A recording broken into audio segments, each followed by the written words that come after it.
Jadi, pada video kali ini kami akan membuat video demonstrasi teknik menulis abstrak dan kata kunci yang baik dan benar dalam penulisan karya ilmiah.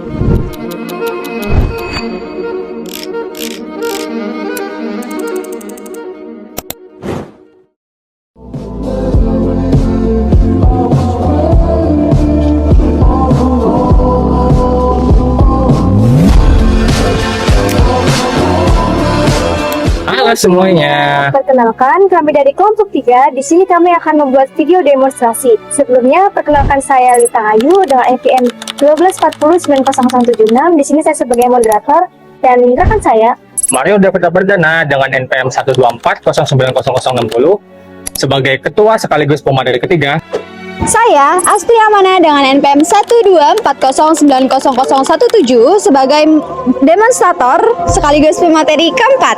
Dan saya Gandhi Ramadan dengan NPM 124090105 sebagai pemateri kedua. Assalamualaikum warahmatullahi wabarakatuh. Halo teman-teman, apa kabar hari ini? Semoga teman-teman semua dalam keadaan sehat dan tetap semangat belajar. Selamat datang pada video pembelajaran tentang teknis menulis abstrak dan kata kunci yang baik dan benar. Pernahkah teman-teman membaca sebuah karya ilmiah yang abstraknya terlalu panjang, tidak jelas, atau bahkan tidak menggambarkan isi penelitian? Atau mungkin teman-teman masih bingung menentukan kata kunci yang tepat sehingga penelitian sulit ditemukan oleh pembaca? Padahal, abstrak dan kata kunci merupakan bagian penting dalam karya ilmiah. Lalu, bagaimana cara menulis abstrak dan menentukan kata kunci yang baik dan benar? Mari kita pelajari bersama pada video kali ini. Nah, di sini kita akan menjelaskan materi sekaligus menunjukkan cara bagaimana membuat abstrak dan kata kunci secara langsung nih teman-teman. Apa itu abstrak?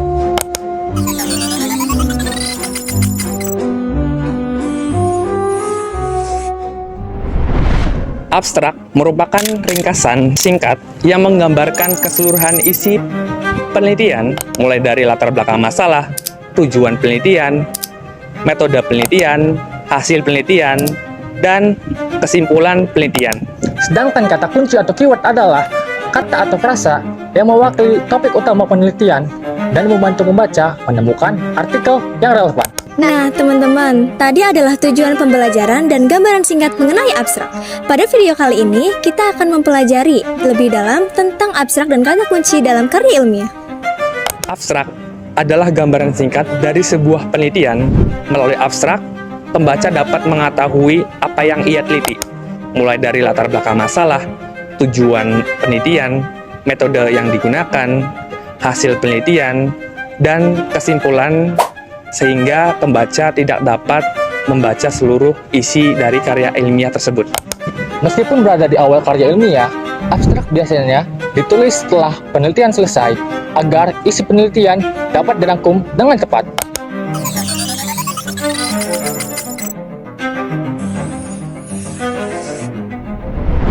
Lalu, apa saja unsur yang harus ada dalam abstrak? Yang pertama adalah latar belakang masalah. Bagian ini menjelaskan mengapa alasan penelitian dilakukan. Yang kedua adalah tujuan penelitian. Tujuan menunjukkan apa yang ingin dicapai dari penelitian tersebut. Metode penelitian. Metode penelitian menjelaskan secara ringkas cara penelitian dilakukan. Contoh informasi yang dicantumkan adalah yang pertama, pendekatan penelitian, baik kualitatif, kuantitatif, ataupun mixed methods. Yang kedua, jenis penelitian. Dan yang ketiga, teknik pengumpulan data. Dan yang terakhir adalah teknik analisis data. Yang selanjutnya adalah hasil penelitian. Bagian ini merupakan inti abstrak. Penulis menjelaskan hasil utama penelitian, bukan proses penelitian. Fungsinya untuk menyampaikan temuan utama. Yang kedua, untuk menjawab tujuan penelitian. Hasil harus berupa fakta atau temuan, bukan dugaan maupun harapan. Selanjutnya, yaitu kesimpulan penelitian. Bagian terakhir menjelaskan makna hasil penelitian, kesimpulan utama, atau implikasi yang diperoleh. Fungsinya yaitu memberikan jawaban akhir terhadap permasalahan dan menunjukkan kontribusi penelitian. Setelah memahami pengertian dan unsur-unsur abstrak, selanjutnya kita akan membahas beberapa tips penting dalam penulisan abstrak, agar abstrak yang disusun sesuai dengan kaidah ilmiah dan standar akademik. Berikut beberapa hal yang perlu diperhatikan.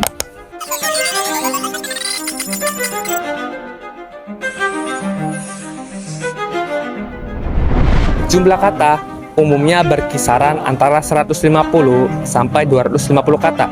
Disesuaikan dengan pedoman institus atau jurnal yang menjadi acuan.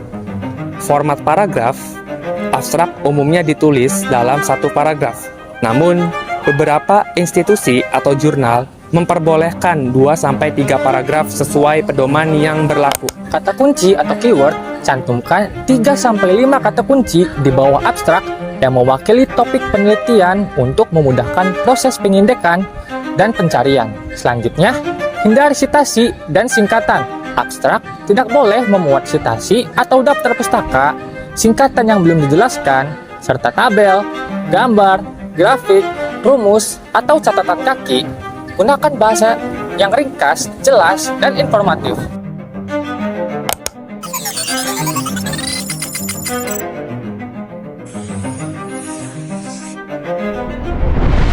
Bagian contoh yang benar dan salah serta cara memperbaikinya.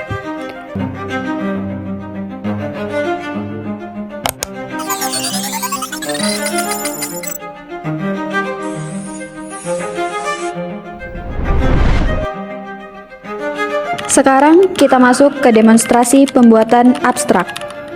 Misalnya judul penelitian kita adalah pengaruh media digital terhadap hasil belajar mahasiswa. Langkah pertama, tuliskan tujuan penelitian. Langkah kedua, tambahkan metode penelitian. Langkah ketiga, tuliskan hasil penelitian. Dan langkah yang terakhir, tambahkan kesimpulan. Jika digabungkan, maka abstraknya menjadi penelitian ini bertujuan untuk mengetahui pengaruh penggunaan media digital terhadap hasil belajar mahasiswa. Penelitian menggunakan pendekatan kuantitatif dengan metode survei terhadap 120 mahasiswa. Hasil penelitian menunjukkan bahwa penggunaan media digital berpengaruh positif terhadap hasil belajar mahasiswa.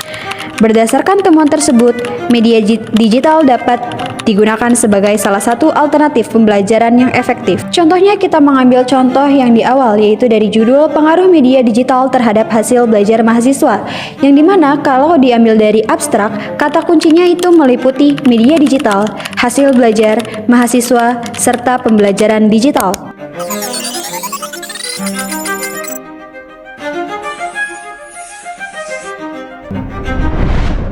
Apa saja kesalahan yang sering terjadi? Kesalahan pertama yaitu menulis latar belakang terlalu panjang sehingga terlihat seperti pendahuluan. Kesalahan kedua adalah tidak mencantumkan metode dan hasil penelitian. Selain itu, abstrak tidak boleh berisi tabel, gambar, kutipan, maupun daftar pustaka.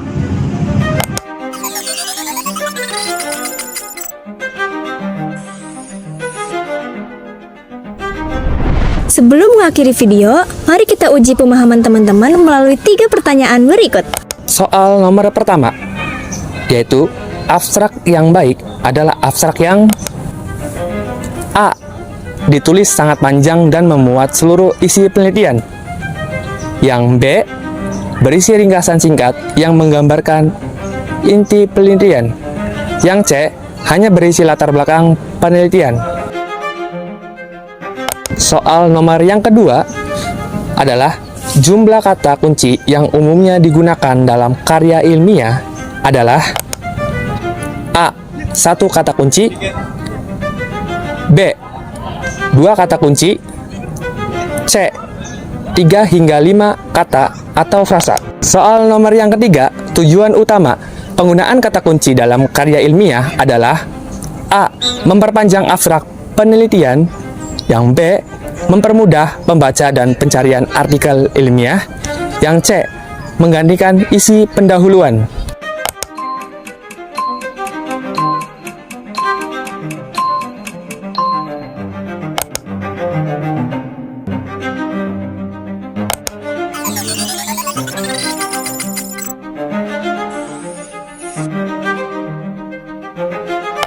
Nah, dari demonstrasi tadi dapat disimpulkan bahwa penulisan abstrak harus memuat latar belakang, tujuan, metode, hasil, dan kesimpulan penelitian.